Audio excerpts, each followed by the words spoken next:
আজকে আমি স্কুল গেলাম ঠিকই, কিন্তু শিক্ষক দিবসের অনুষ্ঠান আমার দেখা হলো না কেন? চলো এই ভ্লগের মাধ্যমে তোমাদের সঙ্গে শেয়ার করা যাক। সো হ্যালো এভরিওয়ান, আমি রাকিবুল। তোমরা সবাই কেমন আছো? আশা করছি ভালো আছো। তো আজকে আমি অনেকদিন পর ভ্লগ দিলাম, প্রায় 4-5 দিন পর। তো যাই হোক, শরীরটা একটু খারাপ ছিল বলে ভ্লগ দেওয়া হয়নি। তো তোমাদেরকে অসংখ্য ধন্যবাদ, কারণ এখনো অবধি আমার কোনো ফলোয়ার্স কমেনি। মানে বলতে গেলে এই শরীর খারাপ যতদিন ছিল ভ্লগ দিনে বলে তাও ফলোয়ার্স কমেনি, অন্য সময় কমে যায়। তো আমার টার্গেট এখন আপাতত 2000। তো তোমরা তাড়াতাড়ি সেই 2000 কমপ্লিট করে দাও। তো তারপরে আমি রেডি হয়ে বেরিয়ে পড়েছিলাম টিউশন যাওয়ার জন্য। তো চলো আগে টিউশনটা পড়ে আসা যাক, তারপর আমাদের আবার স্কুলে যেতে হবে। তারপর ঘরে এসে আমি লেট না করে গামছাটা নিয়ে চলে যাচ্ছিলাম একটু গাটা ধোয়ার জন্য।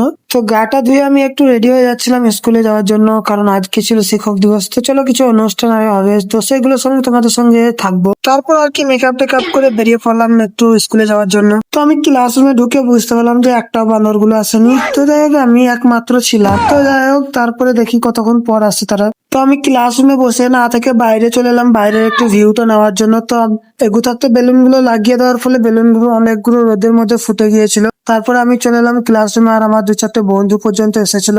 তো তারপর আর কি তারা একটু বোর্ডটা ডেকোরেট করার জন্য লেগে পড়েছিল চক দিয়ে। যাই হোক, হালকা করে ডেকোরেট করছিল। তো নামাজের সময় হয়ে গিয়েছিল বলে আমি ঘর চলে এসেছিলাম, কারণ আজকে ছিল জুম্মার দিন, আর জুম্মার দিনে নামাজটা কাজা করা চলে না। তো তাই আর কি চলে এলাম ঘরে। তো চলো আগে নামাজটা পড়ে আসা যাক। তো নামাজ পড়ে এসে মা আমাকে রান্নাঘরে থাকতে বললো, তেলটা গরম হয়ে গেলে এদিকে এই পেঁয়াজ গুলো আমাকে তেলের মধ্যে দিয়ে দিতে হবে। তাই আর কি খানিক্ষণ ওয়েট করার পর তেলের মধ্যে ওই পেঁয়াজ গুলো দিয়ে দিয়েছিলাম। তো নুন লঙ্কা হলুদ যা কিছু দেওয়ার ছিল দিতে হবে। তারপরে তখন মা চলে এসেছিল, তো মা বাকিটা সামনে নেবে, তাই আমি চলে এলাম এদিকে সাইডে। আর খাওয়া দাওয়া কমপ্লিট করে চলে এলাম আমি এদিকে একটু ছোট্ট পাড়া ঘুম দেওয়ার জন্য। চলো এভরিওয়ান, যদি তোমাদেরকে ভালো লেগেছে একটা লাইক করে দিও।